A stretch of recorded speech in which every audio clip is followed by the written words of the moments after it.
Cue the hate. Quick disclaimer is that everything I'm going to talk about in this video is from my own personal experience, therefore is my own personal opinion. You may have a different opinion, please feel free to share that in the comments below, but please also be respectful that I am fully entitled to have this opinion, and I think it's really, really important that I share this because what people say is so false. So if you don't know, my name is Sky. I have just finished biology, chemistry and maths A-levels, which I attained 3 A stars in, and I do believe that GCSEs are harder than A-levels. After I finished my GCSEs, because I had had such a difficult time, and from what everybody says, from what study tubers say, from what Facebook memes say, they always say that A-levels are so much harder. GCSEs are a walk in the park and then A-levels are like getting hit by a bus. So I was like, how the hell am I supposed to possibly ever do A-levels when I found GCSEs literally impossible? I was like, there was no point even trying, I'm just gonna have to do something else. It made it a really, really scary thing for me, and it did not put me in the right mindset when I actually did start sixth form. I started sixth form thinking,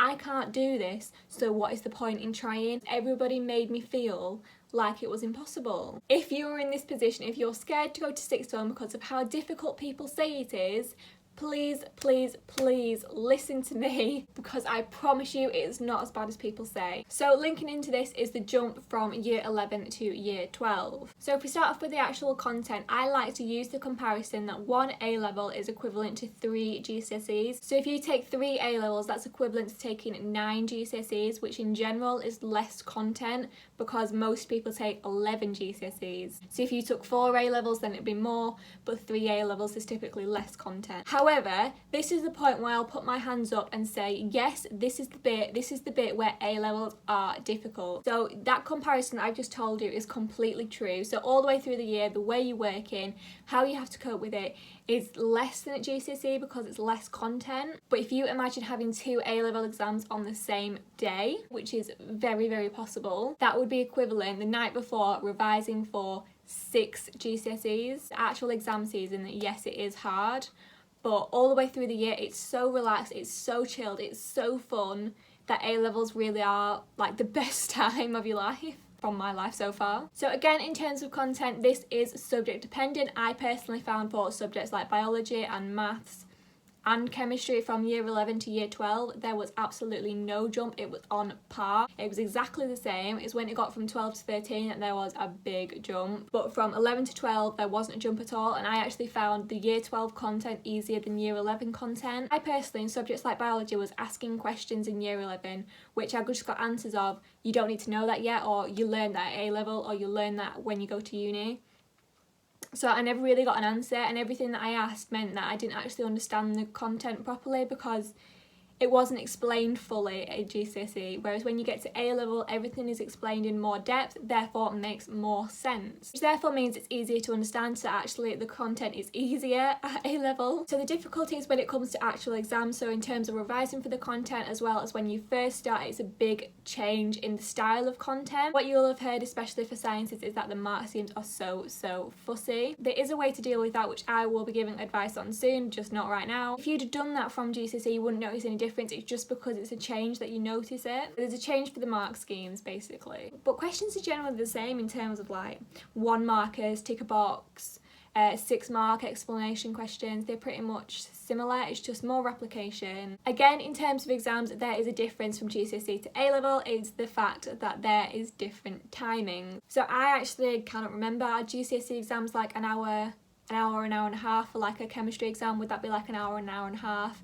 Whereas at A-level it's like 2.5 hours, so it is quite considerably longer, but when you're in the exam you will want it to be even longer than you have because the papers are bigger, but it goes fast. Like when you're actually doing it, it does go fast. So yes, a piece of advice from me is to actually get extra time if you are entitled to it. I did not have extra time at GCSE, but did at A-level, and I really could not have coped without it. The exams are longer, but still everybody in my class ran out of time. And again, with the exams, you will notice some differences, such as maths. You will notice that instead of having blank spaces to write your answers, you will go to having lined spaces, and you've got to write maths on line, which is so weird. but you get used to it. It's not like a reason to not go to sixth form. Another change is that classes will often have multiple teachers because you have more lessons and teachers have different classes. So they obviously have to be able to go and teach all of them, so it spreads it out a bit more for them. But if you don't get on with one of your teachers, then having two is better because you can spread it out a bit more. It's just something that happens and it is something you will get used to. Again, the thing that I noticed when I did my old spec exam, so I don't know what it is now on the new spec, but so we had 6 biology books from what we'd done in lesson, and then paper 1 just covered 1 to 3 and paper 2 covered 4 to 6. This content for that exam, this content for that exam, and then you don't have to use that ever again. Do you know what I mean? Whereas when you get to A level, it's like you have to know all of it together. So when you do year 12, you will have a folder of year 12 AS content, and when you do your AS exams, you would have paper 1 and paper 2, and both papers are on the exact same content. Both could cover absolutely anything from that entire folder, both of them. It's not like half the folder is this paper and the other half is that paper. No, it's all of it. So that's a change, but again, you can cope. And then another adjustment is obviously the social aspect. You'll find that people are turning 17, 18, you may be getting invited to 18 birthday parties, so you'll have more social things to do in sixth form than you generally would lower down the school. Everybody's turning 18, everybody's starting drinking, other people are turning 17, people are learning to drive, they're having fun, they're going to go out. So there's more social aspects which you can challenge yourself to rise to, or you can step away from. Either way, it's absolutely fine, but then actually academically you have so much more free time. It's just absolutely insane. You don't have to push yourself. You don't have to say, I'm working every weekend, I'm revising every weekend because I want to do well in my A levels. No. At GCSE, yes, you might have to do that. At A levels, no. Like, honestly, no, you just don't. And then another thing that most people say they experience when they go to sixth form is they get greater responsibility. You can do school council, head girl, all of that sort of stuff, but also the teachers actually trust you more because they know that you're older and they might have known you for a while.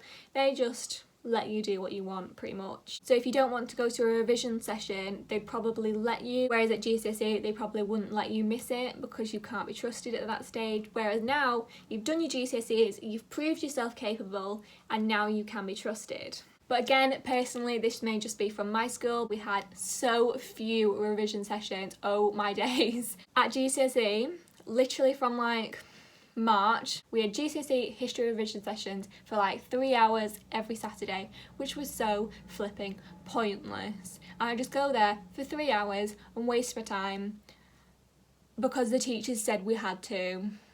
Whereas at A-level, revision sessions were generally optional and there were also generally fewer. So even if you did feel like you had to go to them, they were generally fewer, which meant I got more time to do what I actually wanted to do. I got more time to revise the way I actually wanted, which is what I didn't have at GCSE because for some reason it teachers that don't want you to revise. And I managed to do all of this behind me, which helped. Similarly, the best thing about sixth form is getting frees and studies. So yeah, you get your frees and studies, which I do advise using if you're going to use them. As soon as I get into school in the morning, I was sat there working, doing some homework, doing some revision stuff. Then I'd go to my lessons, and then in my studies I'd work again, in my frees I'd work again, I'd stay after school, I'd work again, I'd go home, I'd work again. I just used absolutely everything I had to be able to do everything I wanted to do, and then I actually found I did have spare time.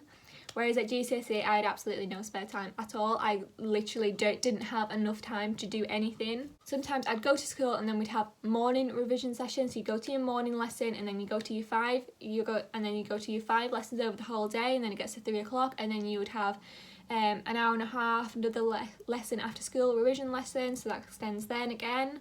And then you have to wait for your bus, so by the time I get home it's like 6 o'clock, have a shower, eat my tea, it's about 8, 9 o'clock. And then from 9 o'clock I would stay at the dining room table trying to get all of my homework done, which was pointless, may I just say, pointless homework done, let alone revision, until 2, 3 o'clock in the morning, at which point I was literally hallucinating, may I add. I hallucinated at GCSE very frequently, and then my alarm would go off at 4 AM for me to start doing my ICT coursework. Can you literally imagine how impossible that was? The school just seemed to take up the rest of my time. They didn't let me do any work that I wanted to do on my own. They didn't let me do anything. Whereas then when you get to sixth form, it's like, here you go, here's a free, here's a study, here's after school free, there's no revision sessions on, you can just do what you want, and you can do all of the revision what you want.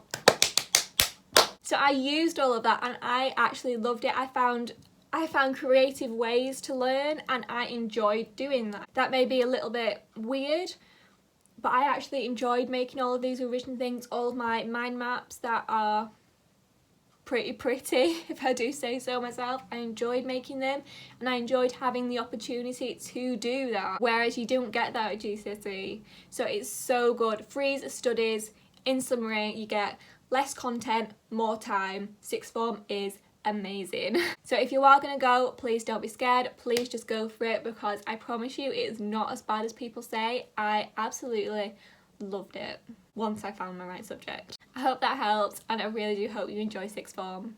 Bye!